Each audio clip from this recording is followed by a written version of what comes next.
Hola a todos y todas, ¿cómo están? Continuamos con el ciclo de videos de la Cátedra de Introducción a la Sociología de la Facultad de Humanidades de la Universidad Nacional de Mar del Plata. En esta ocasión vamos a trabajar con un texto que forma parte de una obra más amplia de Carlos Marx. El texto en cuestión es El fetichismo de la mercancía y su secreto, que es el apartado 4 del capítulo 1 del Capital, texto de 1867, que permite observar tal vez el mayor momento de producción teórica de Marx. Para acercarnos al problema del fetichismo de la mercancía y su secreto, lo primero que tenemos que considerar es que para Marx el problema de la relación entre los hombres y las mercancías bajo la forma representacional, es decir, cómo éstas se le presentan a los hombres, está desde un comienzo de su obra. De hecho, el primer texto en el que aparece la palabra fetichismo es un texto de 1842 sobre el robo de leña en Renania. Un texto en el cual Marx lo que se pregunta es cómo un objeto de madera que proviene de un árbol caído se transforma bajo determinadas condiciones en una mercancía que hace que sea objeto de castigo quien lo tome y lo agarre del suelo. Lo mismo vamos a encontrar, y con un poco de mayor énfasis, en 1844, cuando Marx, en un conjunto de manuscritos que se llaman los manuscritos económicos y filosóficos,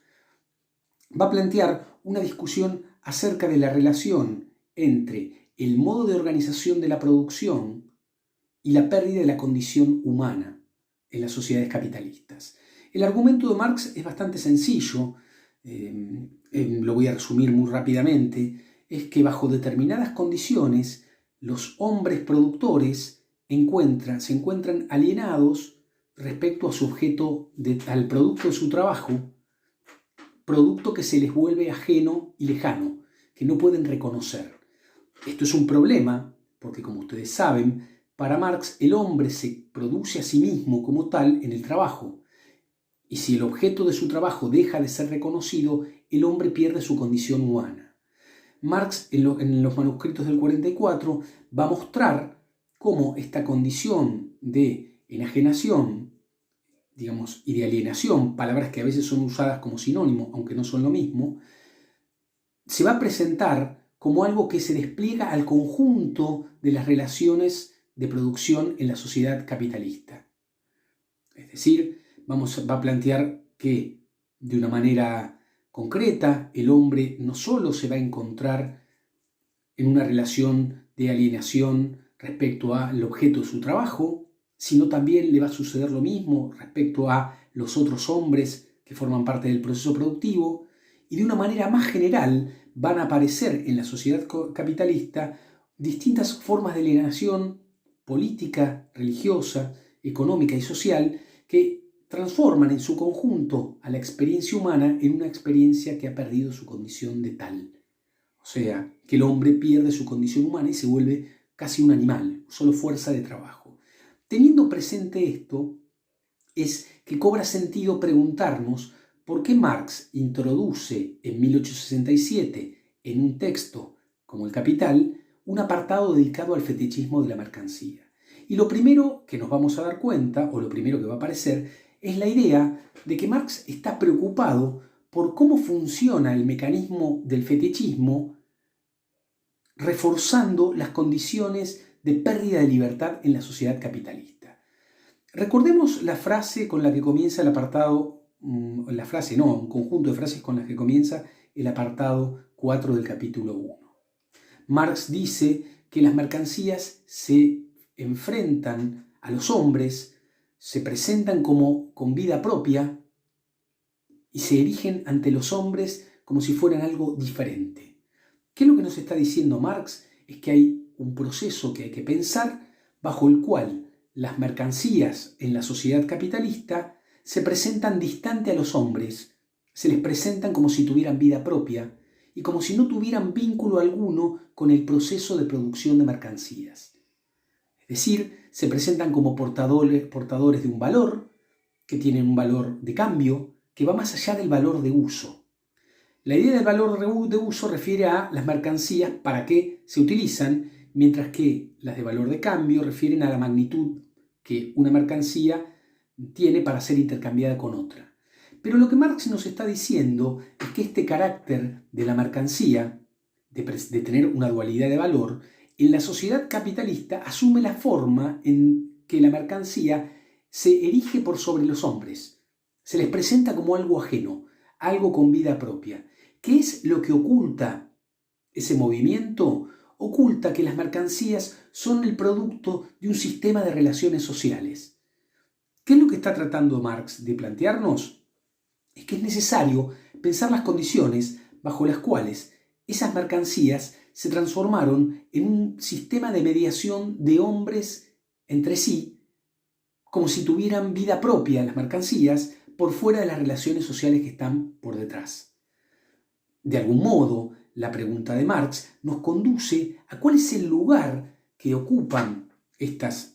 mercancías fetichizadas como parte del proceso de producción, ocultando lo que ocurre realmente, que es que todo el proceso de producción es un proceso entre hombres y no entre mercancías. Cuando Marx formula esto, aparece en juego la idea de la libertad.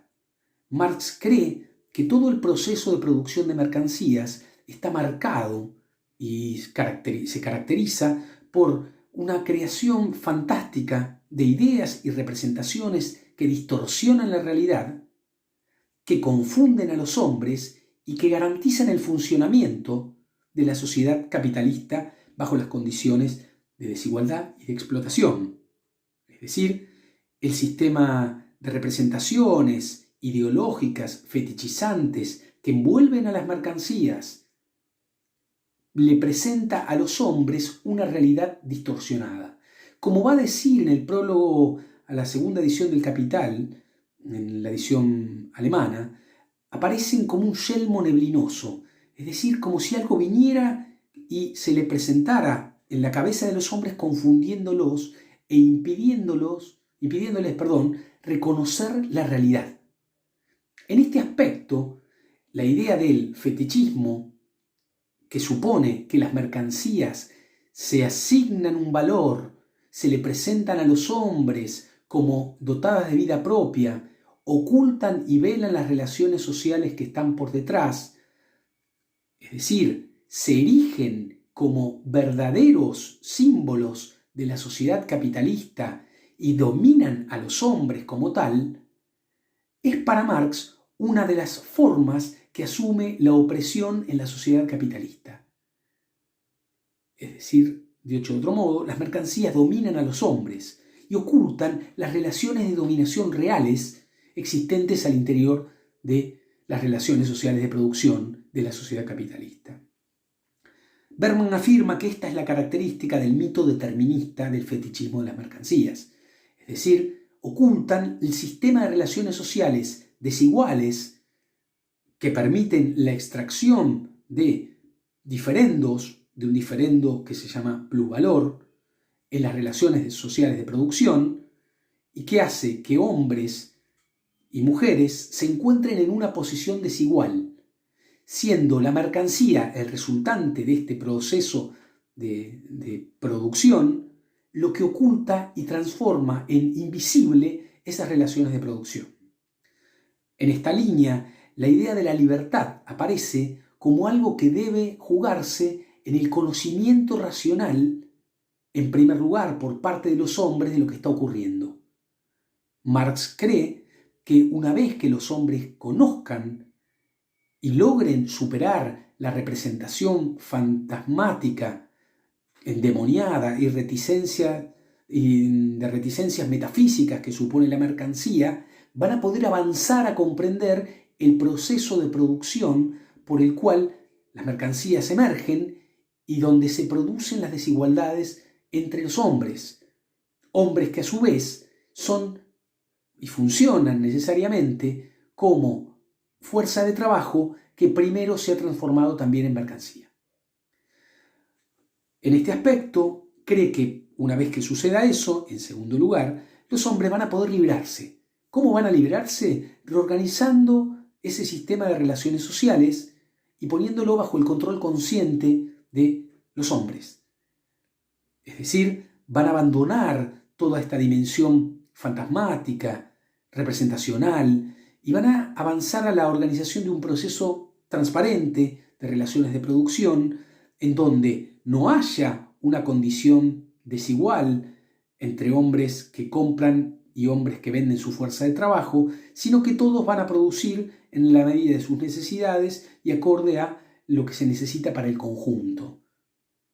En este aspecto hay algo clave porque Marx está indicando que el avanzar